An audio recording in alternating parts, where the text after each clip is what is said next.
Yes, mate, how's it going? My name's Lee, and welcome back to the FPL Punk YouTube channel. In today's video, I'll be looking at players for Game Week 11. These include players you might want to buy, out-of-form players you might want to sell, or even players you're not sure what to do with, and the best thing might be to wait and get more information. If you're new to the channel, please subscribe down below for more FPL content. Anyway, let's rock and roll. Get strong.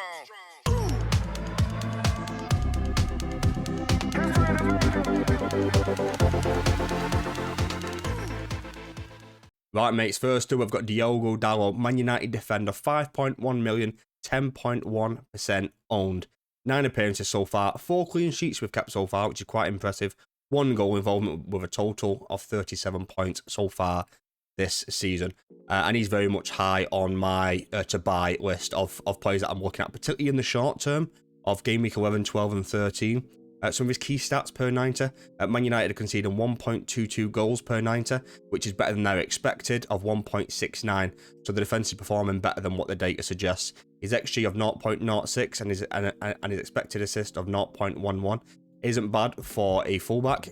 Like kind of combined, it's like 0.19, so like 0.2 every 5 games, probably predicted to get some kind of goal involvement. So far, he's getting 4.1 points per match. And like I said, his short-term fixtures are great, with Leicester in Game Week 11, where he's predicted to get 4.2 points, Ipswich away in Game Week 12, where he's predicted to get 3.6 points, and Everton at home in Game Week 13, where he's predicted to get 4.3 points. I know he's got Arsenal and Forest after that. They have got a couple more tough games after that as well, but then the run kind of continues. So if you can kind of bench him and worry about that Game Week 14 fixture, then I think it's a decent medium to long-term hold. I absolutely love him as a Man United fan. I think he's our best fullback, and particularly with the way Ruben Amorim is going to play. So Van Nistelrooy is going to take charge of the Leicester game in Game Week 11. Ruben Amorim is going to take charge of the Game Week 12 game up against Ipswich, and then obviously moving forward. And I think once he comes in, he's going to play 3 at the back with 2 wing backs, and I think Dalot is just going to excel in that kind of role. Wing backs are quite prominent in the way Amorim likes to play, particularly from a width point of view, and I think Dalot particularly can be the more attacking of the 2 wing backs, and I think he might thrive under Amorim. So if you are going to look at a Man United defender, I think Dalot is probably the one to go for. With us playing 3 at the back, almost 5 at the back with the wing backs, I think we potentially keep more clean sheets moving forward as well. So Dalot is very, very high up on my list. Let's take a look at another defender who I think you should buy for Game Week 11. Up next, we've got Aït-Nouri, and I feel like I've been banging on about this guy for absolutely ages. Wolves defender, 4.6 million, 10.2% owned. I bought him in Game Week 10. I still think he's very much on the buy. I'm recording this before the Wolves Crystal Palace game on the Saturday. If he gets booked in that game, he will miss the Southampton game in Game Week 11. So even though he is a buy, he's more kind of wait for this game to be over, and if he gets booked, then don't buy him. If he gets through this game without a booking, I would buy him for Game Week 11. I think even if he gets booked in Game Week 11, I think missing Fulham isn't the worst thing in the world, and missing Bournemouth at home in Game Week 13 isn't the end of the world. I think their long-term fixtures up to Game Week 18 or 19 are just great, and that's the reason why I'm recommending to go for someone like Aït-Nouri. Very much kind of a plug and play, just kind of play him in every single week from now up until Game Week 18, 19. Some of his stats this season, 9 appearances so far. They've kept no clean sheets, but they've had the toughest run in the whole league. But he's still got 5 goal involvements with, I think it's 3 goals and 2 assists, or the other way around, and he's got 30 points so far. Some of his key stats per 90 are just terrible. The Wolves are conceding 2.9 goals per 90, and their expected goals conceded per 90 is 1.83, so they're performing even worse than what the data suggests. However, one of the games was against Brentford, where they conceded something like 4.3, 4.5 XG in a single game. You kind of take that out, and that expected goals conceded drops down to about 1.3 or so. So it's very much kind of skewing the data ever so slightly, that one single game. His XG is 0.13, which is pretty good for a defender, and he's got an expected assist of 0.06 per 90. Only getting 3.2 points per match, but I think that will improve over the next 5 games or so, particularly if he does manage to avoid yellow card in any one of these games. Southampton at home in Game Week 11 is just such a great game, where he's predicted to get 4.7 points. I'm just hoping that he doesn't get booked tonight and he plays in that Game Week 11 game, and if he does, I think he's going to be absolutely flying. And he's always kind of ranging from 3.4 to 4.3 expected points per game, which is kind of what you want from a budget defender, particularly someone that's only 4.6 million. So I think if you're looking for someone within this price range, like if you want to drop someone expensive down it, and when you come down to like a 4.5, 4.6 million defender, I think going for someone like an 8 Nori is just such a great option. Let's take a look at the next defender on who I think you should sell. Next up is a defender who I think you should sell, Mickey van der Ven. Spurs defender, 4.7 million, 9.1% owned, and this is purely just down to the fact that he's injured. And he pulled his hamstring, and he's going to miss the Ipswich game in Gameweek 11, and then he's got Man City, Bournemouth, and Chelsea all in the next 5, and that's the reason why he's down as a sell more than anything else. Some of his stats this season: he's made 8 appearances with 2 clean sheets and 2 goal involvements, with a total of 27 points. I feel like he should have more points than he's actually got. So with key stats per 90 so far, Spurs are conceding 1.01 goals per 90, and their expected goals conceded is 0.98. They're performing kind of as expected there.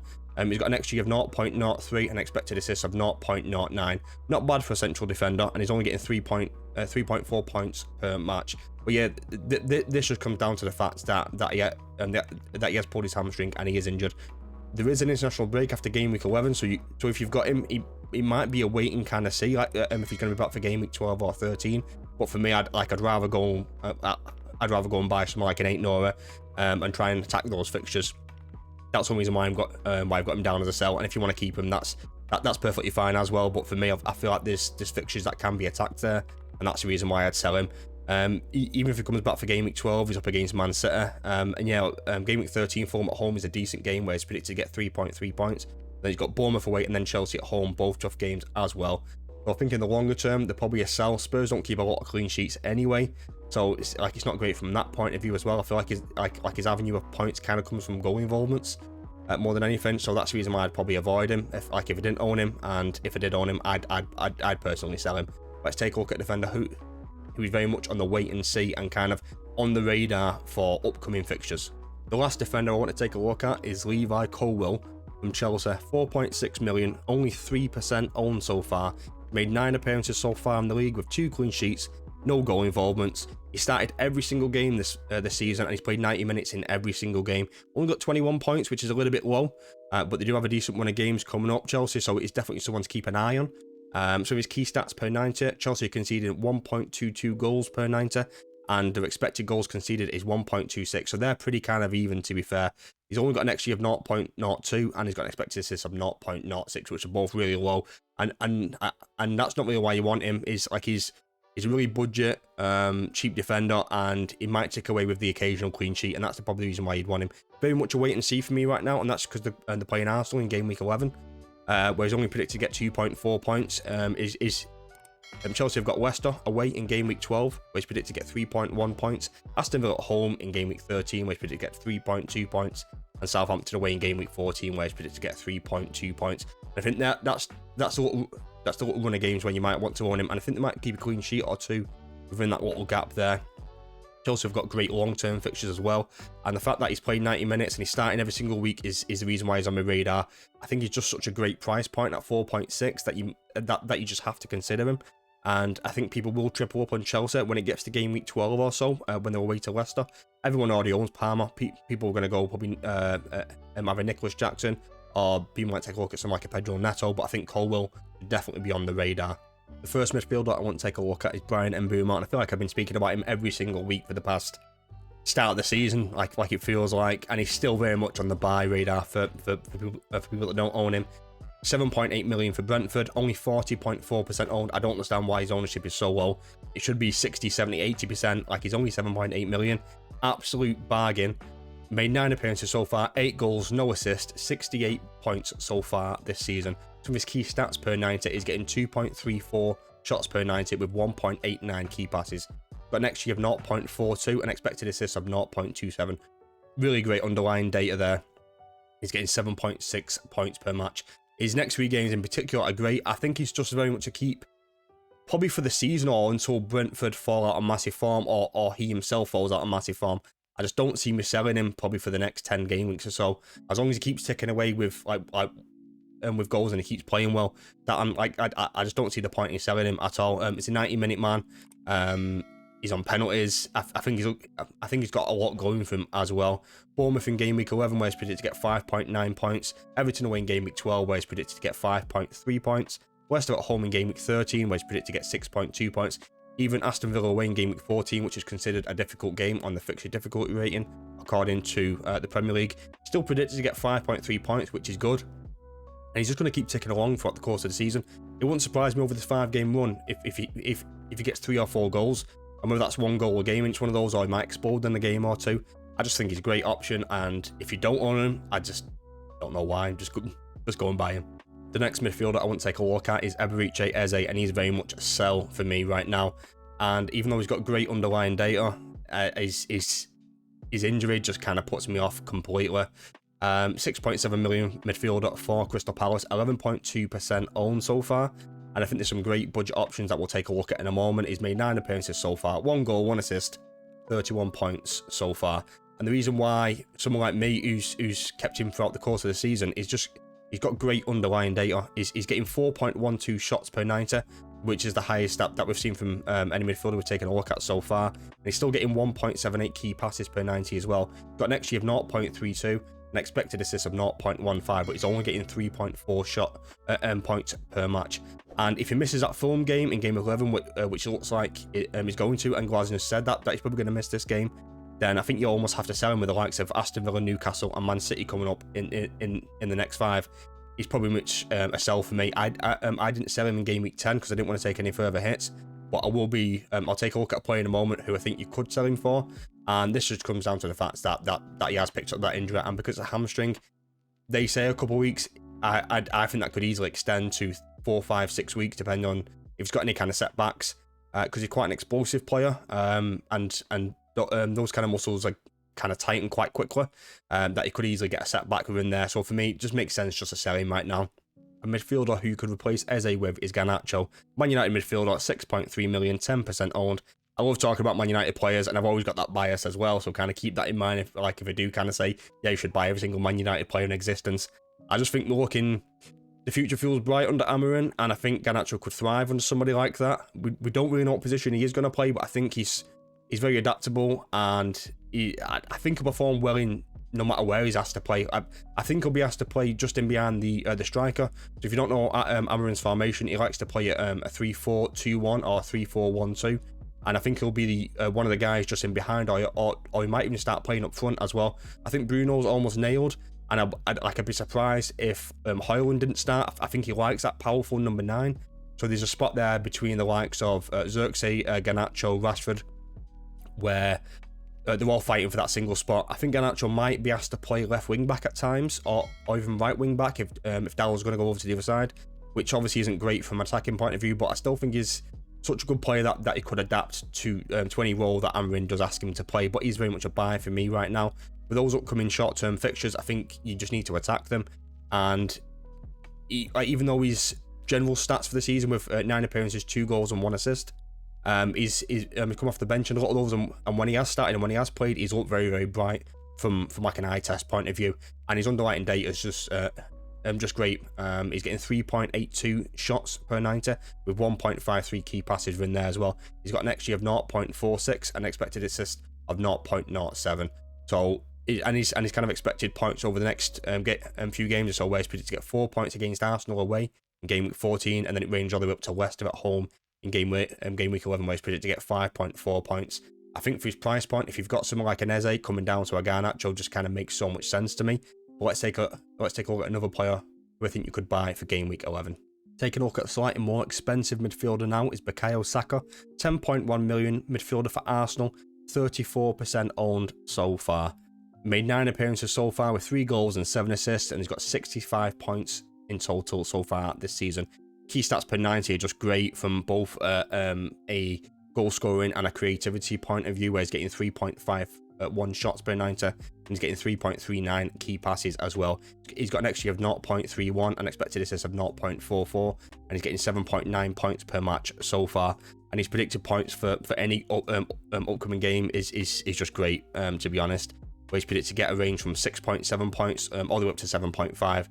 Even Chelsea away, that's considered a difficult game, he's still predicted to get 6.7 points in that game, followed by the likes of Nottingham Forest at home in Game Week 12, where he's predicted to get 7.5 points. West Ham away in Game Week 13 is a great fixture for Arsenal, and for Saka, where he's predicted to get 6.8 points. It's a little bit low for me. Man United at home, he has caused us problems in the past. It might be a tougher game with him, and this is one of the first games that Amarin takes charge of, so we'll kind of see how that kind of goes, but he's still predicted to get 7.5 points in there.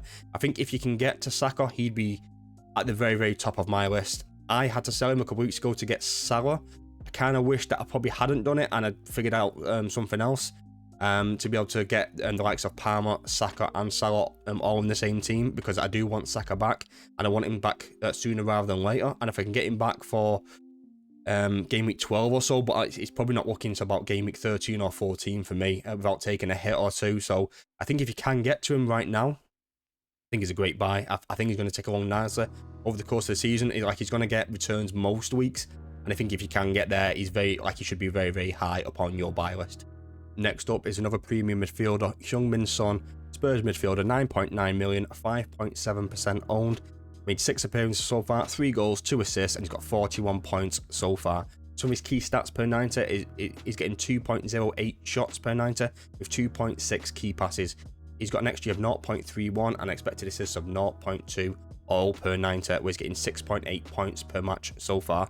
And Sean is very much a wait and see for me right now, and if he is fit and he is going to play, then I would keep him, but I won't go out and buy him actively for that game week 11 fixture against Ipswich. With the likes of Man City, Bournemouth and Chelsea, all in the next 5, I would probably avoid those. So I think if you've got him, you hope he plays in game week 11, and you might even keep him to game week 13, where they've got Fulham at home, where he's predicted to get 6.9 points in that game. So as long as he plays, he's great. I'd probably even play him like away to Man City, to be fair. And I think if he plays, he's great. But I won't go out and buy him right now. I just think it's too risky. I don't think Spurs are clicking properly right now, and we don't know how fit he is. We don't know how many minutes he's going to play. So for me, it's very much, if you don't own him, don't buy him. But if you've got him, just keep him for now, and hopefully he plays and he keeps ticking away and he keeps getting goals. Because when he does play, he's great, and I think he's so important to the way Spurs play, both from a kind of goal scoring, but from a creativity point of view as well, which I think a lot of people overlook. I think when Solanke drops into that midfielder kind of position, Son and Brennan Johnson are just so important to kind of make those runs and get the shots away. So he's very much a wait and see for me right now. The first forward I want to take a look at today is Wissa. Brentford forward, 6 million, 5.3% owned. Made 6 appearances so far in the league with 4 goals, 2 assists, and he's got 39 points in total so far. Got great underlying data as well, where he's getting 2.88 shots per 90 with 0.89 key passes. He's got an XG of 0.86 per 90, which is a crazy. That's probably only bettered by the likes of Haaland, to be fair, and there might be the odd player in there as well. He's getting 7.8 points per match, and his short-term fixtures in particular are just great. He's got Bournemouth, Everton and Leicester in the next 3. They do get a little bit tougher after that point with Aston Villa and Newcastle in 14 and 15. But I think he's such a good forward, and he can combine very well with the likes of Mbeumo, where I think he'll tick along very nicely over the next 5 or 6, like even 8 to 10 game weeks as well. So he's very much like a short to medium, and you could even hold him for the longer term as well. And his predicted points range from 5.1 all the way up to 6, depending on what the game is. So at home to Bournemouth in game week 11, predicted to get 5.7 points in that game. Away to Everton in game week 12, where he's predicted to get 5.1 points, and at home to Leicester in game week 13, where he's predicted to get 6 points in that game. And I think if you're looking for a kind of budget forward, and like you might already have one, like you might already have someone like a Raul Jimenez, and you want to get a second one, I think going with someone like a Wissa at the 6 million mark, I think he's such a great pickup for his price point as well, and he's got really low ownership, which I really like as well. So I think if you're not already tripled up on Brentford, I think having a look at someone like a Wissa, it should definitely be on your radar and should be very, very high on your list of players to buy. Or if you've already got Wissa and you want another budget striker, have a look at Matthias Cunha, 6.6 million forward for Wolves, 5.9% owned so far. 9 appearances, 4 goals, no assists, 41 points so far, and he's got great underlying data as well.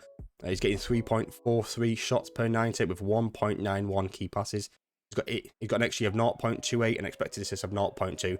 He's only got 4.6 points per match, but Wolves had a very difficult run, and they get a lot better moving forward now. I'm recording this before the Crystal Palace game, so we'll see how he gets on tonight, but he's very much on the buy for me. I bought him in game week 10. I've been recommending him for a couple of weeks now, and this is the reason why. He just ticks along nicely, and he's great on the bonus as well. So every time he does get any kind of return, he's always going to be in and around bonus as well. And he's got Southampton, Fulham, Everton, and West Ham all in the next 5. And he's predicted to get a range from 5.2 up to 5.9 expected points per match, which is really, really good for that. And like I was mentioning with 8 Nora, Wolves have got a great run of games now from Game Week 11 all the way up to Game Week 18 and Game Week 19 or so. So he's very much kind of a medium to long term hold from that point of view. And I think for his price point as well of only being 6.6 million, like, it allows you to do a lot of other things in your team and kind of spread some money around.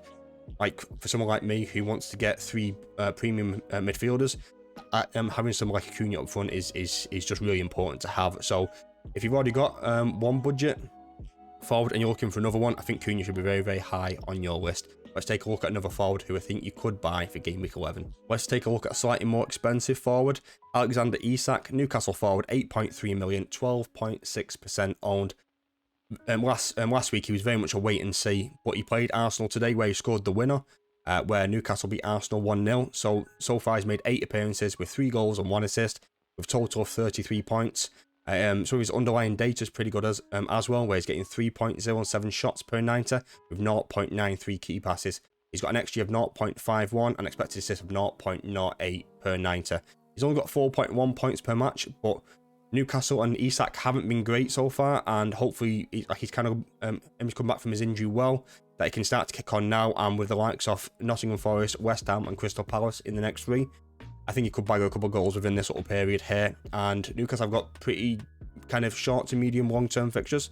So I think you could kind of buy him and kind of play him for the next kind of 6, 7, 8 games or so. And that's the reason why I do like him. And I think if you have got budget forwards, I think having someone who's a little bit more expensive where you can kind of do more things with is kind of the way I would go about it. So at the minute I've got someone like a Solanke with the likes of Matthias Cunha and Chris Wood. I think having someone who's a little bit more expensive just allows you just to be able to move things around a little bit easier.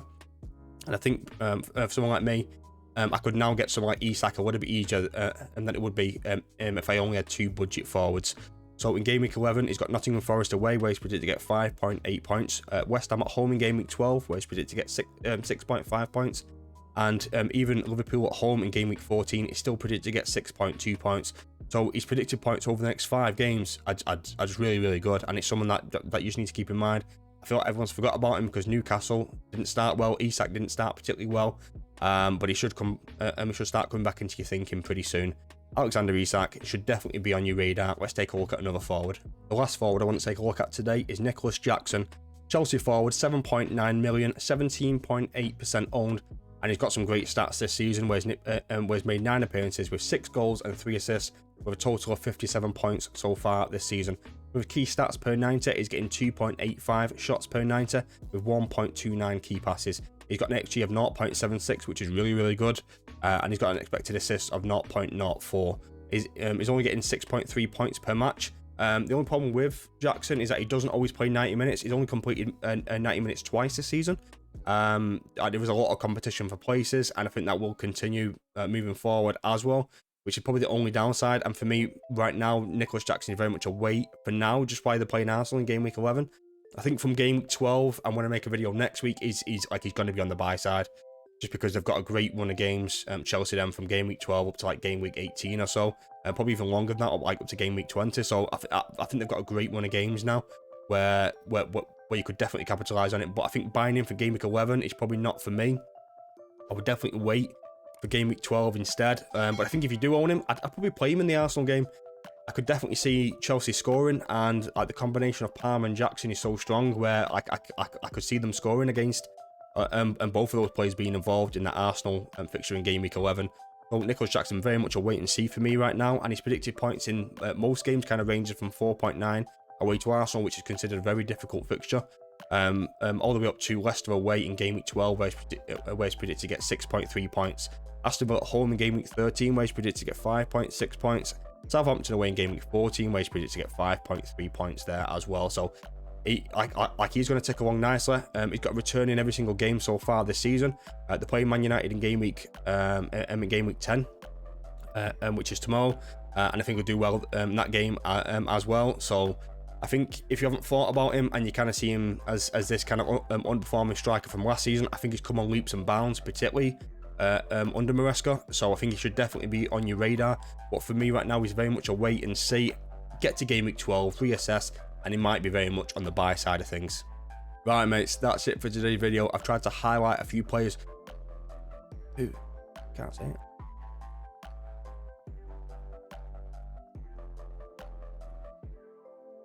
Right, mates, that's it for today's video. I've tried to highlight a few players you should think about either buying, selling, or just wait and see. If you enjoyed today's video, please subscribe, leave a like, and drop a comment down below. Thanks for watching. Peace and love.